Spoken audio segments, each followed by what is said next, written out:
Yeah, yeah, yeah, yeah, yeah. Halo, kami dari kelompok 19 akan menjelaskan tentang definisi dari logam berat. Apa itu logam berat? Logam berat merupakan suatu polusi yang berwujud logam yang memiliki berat 5 mg hingga di atas 5 mg.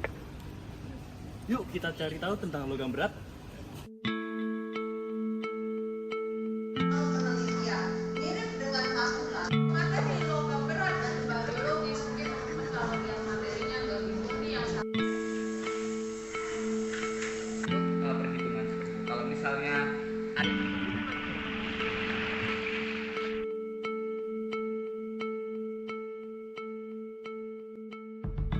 Pencemaran laut merupakan suatu mata kuliah yang mempelajari tentang karakteristik bahan-bahan pencemar, sumber, serta dampaknya terhadap ekosistem laut. Polusi merupakan masuknya zat atau energi yang disebabkan oleh manusia secara langsung atau tidak langsung yang mengakibatkan kerusakan lingkungan. Khususnya limbah logam berat yang menjadikan salah satu penyumbang terbesar yang diakibatkan tingginya aktivitas antropogenik dengan efek pencemaran yang besar, terutama di lingkungan laut. Logam berat. Definisi logam berat adalah logam dengan berat jenis sekitar 5 gram per cm kubik atau lebih tinggi.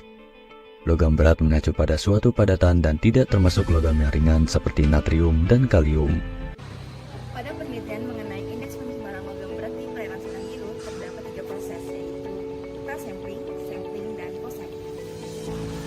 Pertama, pre-sampling. Pre-sampling merupakan suatu proses sterilisasi alat dan bahan yang akan digunakan pada sampling. Pertama, siapkan alat dan bahan yang akan digunakan, kemudian cuci 2 botol polietilen 250 ml dan 1 botol polietilen 100 ml sebanyak 3 kali pengulangan menggunakan air mengalir. Selanjutnya, botol polietilen siap digunakan untuk sampling. Untuk langkah kerja sampling, pertama siapkan alat dan bahan yang digunakan untuk sampling, yaitu 2 botol polietilen 250 ml, toolbox berisi es, asam nitrat 60%, pH paper, kertas saring, dan alat tulis. Yang kedua, tetapkan titik pengambilan sampel air laut. Yang ketiga, lakukan pengukuran in situ parameter suhu, pH, DO, dan salinitas pada tiap titik pengambilan sampel dengan 3 kali pengulangan. Teteskan 10 kali asam nitrat 60% dan cek menggunakan pH paper hingga pH mencapai kurang lebih 2. Selanjutnya, tutup botol polietilen dan beri label, kemudian simpan pada coolbox berisi es. Yang terakhir, letakkan sampel di dalam refrigerator dengan suhu kurang dari 4 derajat Celcius. Selanjutnya, proses yang terakhir adalah post-sampling. Yang pertama, kocok sampel air laut, kemudian ukur 50 ml secara duplo dan dimasukkan ke dalam gelas piala berukuran 100 ml. Langkah yang kedua yakni menambahkan 5 ml HNO3, kemudian dipanaskan secara perlahan hingga tersisa 15 hingga 20 ml. Langkah ketiga yakni menambahkan 5 ml HNO3, lalu tutup gelas piala ditutup dengan aluminium foil, kemudian dipanaskan lagi. Selanjutnya menambahkan HNO3 dan pemanasan dilakukan secara berkala. Dan hasilnya nanti dapat dilihat berupa endapan dan juga larutannya jernih. Selanjutnya menambahkan lagi 2 ml HNO3 dan dipanaskan kurang lebih sebanyak 10 menit. Selanjutnya pindahkan larutan uji ke dalam lampu ukur sebanyak 50 ml dan ditambahkan air suling sampai tepat tanda tera. Langkah selanjutnya, pindahkan larutan uji ke dalam botol uji untuk analisis menggunakan ICP. Setelah melakukan proses post-sampling, sampel kemudian dikirim ke laboratorium dasar kita untuk mengetahui hasil perhitungan logam berat menggunakan metode ICP. Mau mengujikan apa ini?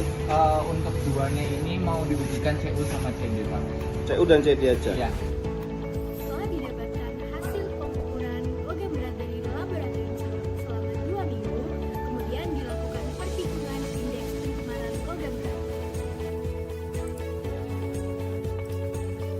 Berdasarkan hasil pengamatan di stasiun 1 pada tabel 1, didapatkan nilai CI per LID suhu sebesar 1, nilai salinitas sebesar 3, nilai pH sebesar 0,5, nilai DO sebesar 0,05, nilai CD sebesar 0,18, dan nilai CI sebesar 0,328. Berdasarkan hasil pengamatan di stasiun 2 pada tabel 5, didapatkan nilai CI per LIJ suhu sebesar 0,5, nilai salinitas sebesar 3, nilai pH sebesar 1,5, nilai DO sebesar 0,267, nilai CT sebesar 0,18, dan nilai CI sebesar 0,328. Berdasarkan hasil pengamatan di stasiun 1, didapatkan hasil akhir analisis indeks pencemaran di stasiun 1 dengan nilai maksimum sebesar 3, rata-rata sebesar 0,843, dan hasil akhir indeks pencemaran sebesar 2,203, yang menandakan bahwa perairan tersebut masuk dalam rentang nilai tercemar ringan. Berdasarkan hasil pengamatan di stasiun 2, didapatkan hasil akhir analisis indeks pencemaran di stasiun 2 dengan nilai maksimum sebesar 3, rata-rata sebesar 0,962, dan hasil akhir indeks pencemaran sebesar 1,575, yang menandakan bahwa perairan tersebut termasuk dalam rentang nilai tercemar ringan. Jadi hasil analisis kami mengenai logam berat yang berada pada perairan Selang Biru yaitu masih dalam kategori ringan. Dari hasil yang didapat, kita dapat mengetahui bahwa pada kategori tersebut masih dapat dihidupi oleh biota laut dan juga dapat dilakukan aktivitas manusia.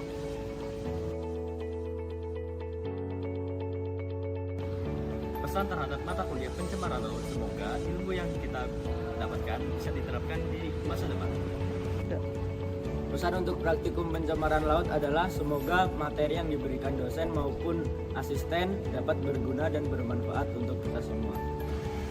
Pesan dari mata kuliah pencemaran laut yaitu seru, lalu dosen dan aspeknya sangat informatif. Pesan untuk pencemaran laut tahun 2024 adalah sangat seru, asik, dan juga bisa menambah pengetahuan mengenai bagaimana pencemaran laut terjadi khususnya untuk korban. Oke, jadi pesannya itu semoga kita semua bisa aware dengan lingkungan kita mengenai pencemaran yang ada di laut khususnya. Kesan dari mata kuliah pencemaran laut 2024 ini seru banget. Kita bisa tahu beberapa topik-topik yang dapat mencemari laut itu sendiri. Pesannya adalah semoga Indonesia minim pencemaran laut.